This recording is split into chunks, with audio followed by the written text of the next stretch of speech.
একাত্তরের ন্যারেটিভ আওয়ামী লীগের ন্যারেটিভ হয়ে গেছে, কিন্তু এটা তো হওয়ার কথা ছিল না। রাষ্ট্র বিনির্মাণে সংবিধান পরিবর্তন অনেক বেশি গুরুত্বপূর্ণ।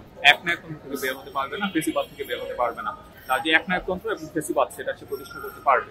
খুব সম্ভবত এনসিপি কে ভোট দিতে যাচ্ছে। বিএনপি কিন্তু ওই আওয়ামী লীগের ন্যারেটিভের পলিটিক্সটা করা শুরু করে দিয়েছে। ধর্মভিত্তিক রাজনীতি যারা করে তাদেরকে আবার অতটা পছন্দ করে না।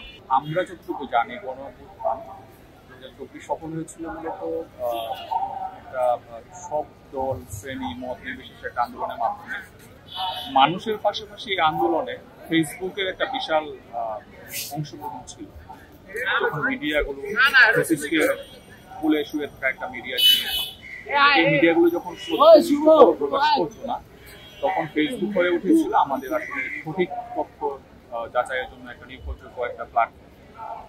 আর এই ফেসবুকের একটা বিশাল অংশই হচ্ছে তরুণদের মাধ্যমে পরিচালিত হয়। সো এই যে গণঅভ্যুত্থান কেন হয় আসলে একটা দেশ কিছুদিন পর কয়েক বছর পর 91 হয়েছে, আবার 2024 হচ্ছে, কারণ হচ্ছে তরুণ প্রজন্ম কখন জেগে ওঠে যখন তাদের অধিকারটা আসলে তারা পায় না, কথা বলতে পারে না, বাক স্বাধীনতা থাকে না, মত প্রকাশের স্বাধীনতা।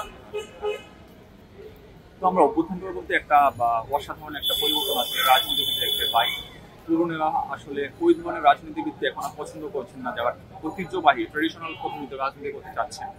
আপনি দেখেন যে এনসিপি যে তরুণেরা, তাদের বয়স 26, 27, 28, এই বছর বয়সে তারা হচ্ছে জুলাই অংশ হিসেবে প্রত্যন্ত অঞ্চলের একজন নারীর কাছে পৌঁছাচ্ছেন, একজন মায়ের কাছে, একজন বাবার কাছে পৌঁছাচ্ছেন, তাদের কথা বলছেন এবং সংবিধান কিভাবে পরিবর্তন করতে হবে, আমাদের মূল সমস্যাগুলো আসলে কোন কোন জায়গায়, যে একটা রাষ্ট্র বিনির্মাণে সংবিধান পরিবর্তন অনেক বেশি গুরুত্বপূর্ণ। কারণ 1971-এর মুজিববাদী যে সংবিধান 1972 রচিত হয়েছিল, সেই সংবিধান অনুযায়ী রাষ্ট্র কখনো একনায়কতন্ত্র থেকে বের হতে পারবে না, ফেসিবাদ থেকে বের হতে পারবে না।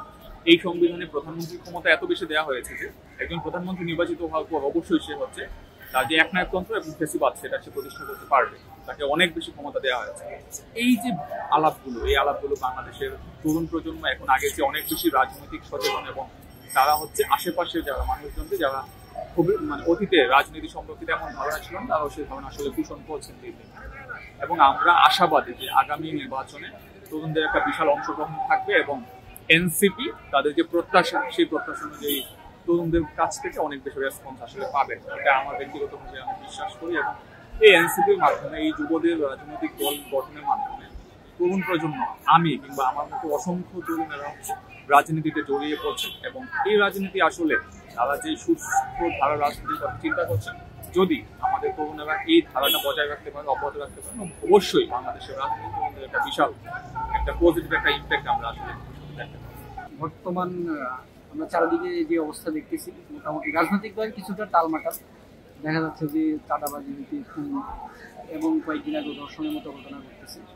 একই সাথে আমরা এটাও মনে করি যে যখন একটা দেশে দীর্ঘদিন প্রায় 15 থেকে 17 বছরের মতো কোনো ধরনের গণতান্ত্রিক যেই রাজনৈতিক যেই একটা কালচার, এটা ছিল না, তো হঠাৎ করে যখন আসবে তখন একটু সমস্যাটা হবেই। কিন্তু আমরা যেটা মনে করি আরেকটা, আমাদের আইন শৃঙ্খলা বাহিনীর যেই দায়িত্ব, তারা হয়তো সেভাবে পালন করছে না বা পালন করতে পারতেছে না। যেমন আমরা কয়েকদিন আগে দেখেছি যে থানার মধ্যেও বিভিন্ন এই যে আসামিকে ছুটে আনার জন্য মানুষ দিয়ে থানার ঘেরাও করছে। তো এটা একটা বিষয় হইতে পারে, কিন্তু তারপরে এটা ইন্টারিমের একটা ব্যর্থতা মনে করি, যে যেই অবস্থা চলতেছে দেশের মধ্যে বিশৃঙ্খলা, এবং সেই সাথে যেই সমস্যাটা এতদিন আমরা যেহেতু আগে বলছি যে একদলীয় শাসন ছিল, তো এখন যেহেতু সবাই মাঠে নামার সুযোগ পেয়েছে এবং দলীয় স্বার্থের বিষয়গুলো সামনে আসতেছে, বিভিন্ন ধরনের দখলদারিত্ব, তো এইগুলা হচ্ছে।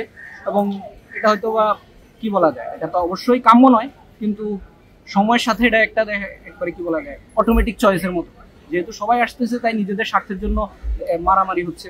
এবং অনেকগুলো আমরা জানি যে অনেক আসামি জেল থেকে ছাড়া পেয়ে গেছে, যারা আসলে দাগি আসামি, বিভিন্ন খুনের মার্ডারের মামলা আছে, ওরাও যে এলাকা ভিত্তিক দিয়ে নিজেদের প্রভাব বিস্তার করতে চাইতেছে, যার কারণে একটা অন্যরকম অবস্থা তৈরি হচ্ছে। বাংলাদেশের প্রচলিত যে বড় বড় রাজনৈতিক দলগুলো, এখন যদি আমরা বলি বিশেষত বিএনপি এবং জামাত, এবং নতুন যে রাজনৈতিক দলগুলো অভ্যুত্থানের পরবর্তীতে গঠিত যে দলটা এনসিপি, তো এই দলগুলোর মধ্যে হচ্ছে যে আমি আসলে এনসিপি কে সাপোর্ট করি ভোটের রাজনীতিতে, এবং আমি খুব সম্ভবত এনসিপি কে ভোট দিতে যাচ্ছি। রাজনীতির ফিল্ডটা আসলে একটু টাফ, এটা অবশ্যই আমাকে স্বীকার করতে হবে।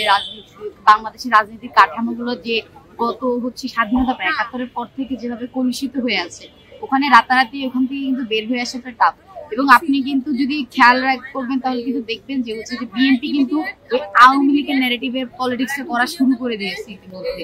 তো এবং হচ্ছে যে কি এবং জামাতকে আসলে বা আমি যদি বলি বাংলাদেশের প্রেক্ষিতে একটা ধর্মীয় দল আর কি অতটা ভালো করবে না আই থিঙ্ক। কারণ হচ্ছে যে আমাদের এখানে মানুষ ধর্মপ্রিয়, কিন্তু আসলে যে মানে ধর্মভিত্তিক রাজনীতি যারা করে তাদেরকে আবার অতটা পছন্দ করে না।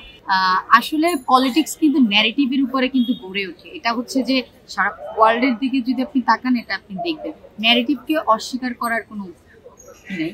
কিন্তু হচ্ছে যে কি আওয়ামী লীগ যেটা করছিল যে ৭১কে পুরোই তাদের সম্পত্তি বানাই ফেলতেছে, মানে ৭১-এর ন্যারেটিভ আওয়ামী লীগের ন্যারেটিভ হয়ে গেছে, কিন্তু এটা তো হওয়ার কথা ছিল না। ৭১-এর ন্যারেটিভ তো আমাদের সবার ন্যারেটিভ এবং সব রাজনৈতিক দলের ন্যারেটিভ হওয়ার কথা ছিল। ওই যে মানে ৭১-কে যে দলীয়করণ এর কারণে কিন্তু আমাদের কিন্তু এই ২৪ দেখা লাগছে, আমাদের কিন্তু হচ্ছে যে আন্দোলন সংগ্রাম এগুলো কিন্তু দেখা লাগছে।